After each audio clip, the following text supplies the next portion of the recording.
बिस्मिल्लाहिर्रहमानिर्रहीम। अस्सलाम वालेकुम। साइंस एंड नेचर के देखने और सुनने वालों को वेलकम कहती हूँ। आई होप कि आप सब ठीक ठाक खैर खैरियत से होंगे और अल्लाह ताला से दुआ है कि आप सबको ठीक ठाक और खैर खैरियत से रखे।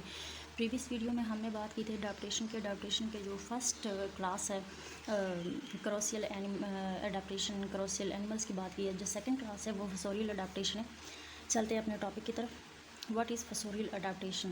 The fitness of animals to the fossorial mode mean that underground जो animals रहते हैं और जो अपने आप को underground रहने के काबिल बना लेते हैं उनको fossorial mode of animals बोलते हैं। एंड जो adaptation अपने बॉडी स्ट्रक्चर में कर लेते हैं उनको fossorial adaptation कहते हैं। पढ़ते हैं The fitness of animal to the fossorial mode mean that underground of life is known as fossorial adaptation. These adaptation includes morphological changes in the bodies of such animals and are adapted for food, shelter, nesting, hibernation and breeding purposes. There are two types of fossorial adaptation which are as under. ठीक है, कह रहे हैं कि ये जो adaptation कर लेते हैं, जाहिर सी बात है पहले भी हमने पढ़ा था कि ये जो है अपने फूड और दुश्मन जो क्रॉसियल एनिमल्स की हमने बात की थी क्रॉसियल अडाप्टेशन की, उसमें हम कह रहे थे कि ये एनिमल्स फूड की तलाश के लिए फूड फाइंड करने के लिए एंड एनिमल्स से अपने आप को प्रोटेक्ट करने के लिए ये अडाप्टेशन कर लेते हैं। सेम यहाँ पर भी फसोरियल जो अडाप्टेशन है फसोरियल एनिमल्स जो है वो food, shelter, nesting, hibernation and breeding purposes के लिए अपने बॉडीज़ में अडाप्टेशन कर लेते हैं। इनके टू क्लासेस हैं, इनके टू टाइप्स हैं, wholly and truly fossorials. The animals which adopt fossorial mode of life for multi-purposes are known as wholly fossorials. ठीक है, जो बहुत सारे पर्पसेस के लिए अपने जिस्म को जो है अडॉप्ट कर लेते हैं उनको कहते हैं fossorial adaptation and fossorial animals and partially second type is partially fossorial. The animals that adopted fossorial mode of life for less और पार्शियल पर्पस, जो कम पर्पसेस के लिए जो थोड़े पर्पसेस के लिए अपने बॉडी में चेंजेस कर लेते हैं उनको कहते हैं partially fossorial adaptation or partially fossorial animals. The fossorial animals dig burrow for food, जो सुराख करते हैं बहुत गहराई तक करते हैं फूड के लिए, शेल्टर के लिए, अपने लिए छत ढूंढते हैं, और नेस्टिंग और ब्रीडिंग पर्पसेस एक्सेट्रा, शेल्टर के लिए, नेस्टिंग के लिए एंड ब्रीडिंग पर्पसेस के लिए।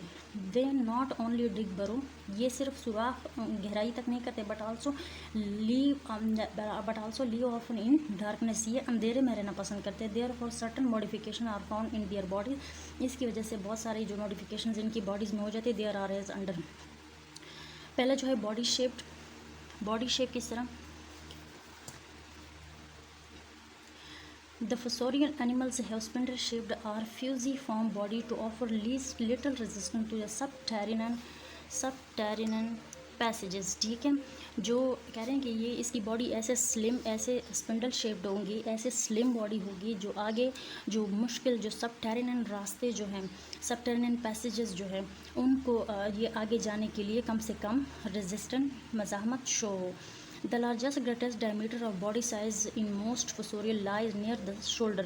इनकी जो फसोरियल जो है इनका जो लार्जेस्ट ग्रेटेस्ट डायमीटर है बॉडी का, इनकी बॉडी जो है वो शोल्डर से साइज़ में जो है वो ज़्यादा होती हैं, शोल्डर को अपने शोल्डर को मजबूत कर लेते हैं। The legless fossorial, for example, snake and lizards have cylindrical body shaped.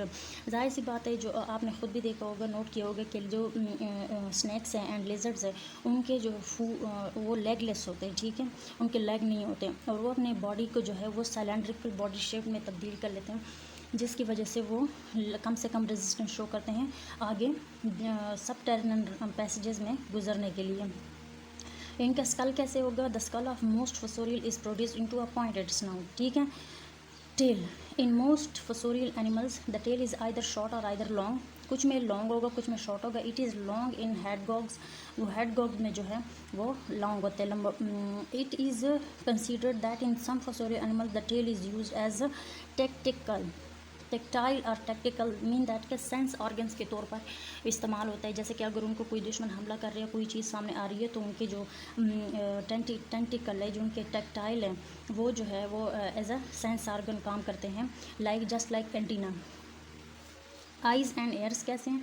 Eyes and ears of fossorial animals as depend on their habit of live, कह रहे कि उनके रहने पर डिपेंड करता है कि वो कैसे रह रहे हैं। उनके जो आइज़ एंड एयर्स हैं which they have with short eyes and ear structure is reduce due to disuse and so on.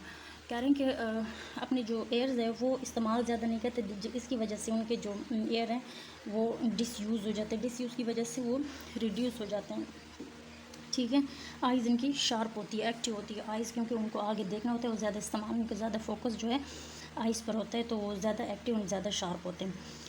External nare and nostrils की, नोज़ की अगर हम बात करें, द एक्सटर्नल नेयर और nostrils tend to be small properly, they are close during reduce during burn. इनकी जो nose है वो जो है वो रिड्यूस्ड हो जाती है ज़्यादा इस्तेमाल की वजह से, क्योंकि उनको अपने स्नाउट का इस्तेमाल करना पड़ता है, तो नोज़ जो है वो उनकी रिड्यूस्ड हो जाती है सुराख करते वक्त, बर्न करते वक्त।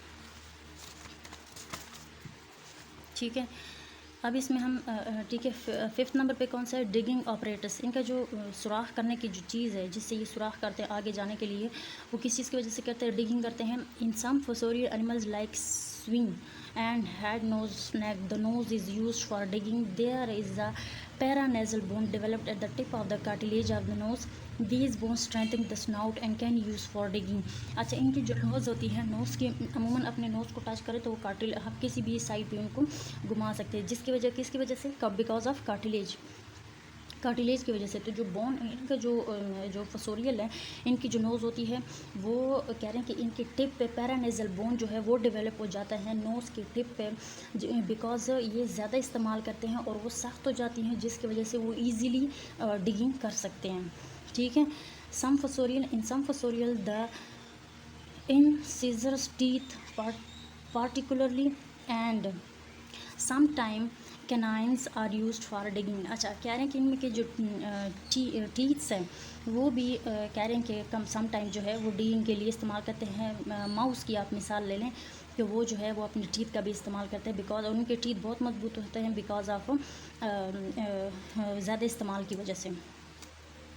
Limbs modification in wholly fossorial animals, the limbs are short and mainly stout for making narrow burrows। ठीक है, इनमें जो लिम्स मॉडिफिकेशन, अच्छा लिम्स की बात कर रहे हैं, कह रही थी बहुत सारे जो दो टाइप्स हैं ना फोसोरियल एनिमल्स के, फोसोरियल एनिमल्स के टू टाइप्स हैं, wholly and truly partially। the in wholly fossorial animals the limbs are short। जो होली फोसोरियल्स है उनमें लिम्स जो है वो शॉर्ट होते हैं, and mainly stout for making narrow burrows। और जो मेन काम है उनका वो पतली सुराख करने के लिए इस्तेमाल होते हैं।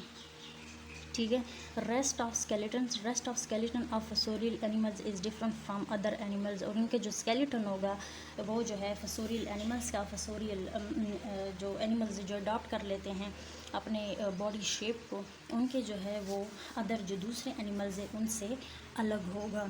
यहाँ पे हम अपना टॉपिक जो है वो एंड कर रहे हैं। अगला जो हमारा टॉपिक होगा वो जो थर्ड क्लास है वो आर्बोरियल एडाप्टेशन है, उस पर हम अलग से एक वीडियो बनाएंगे। तब तक के लिए इजाज़त दीजिएगा, अपनी दुआ में याद रखिएगा। अल्लाह हाफिज़।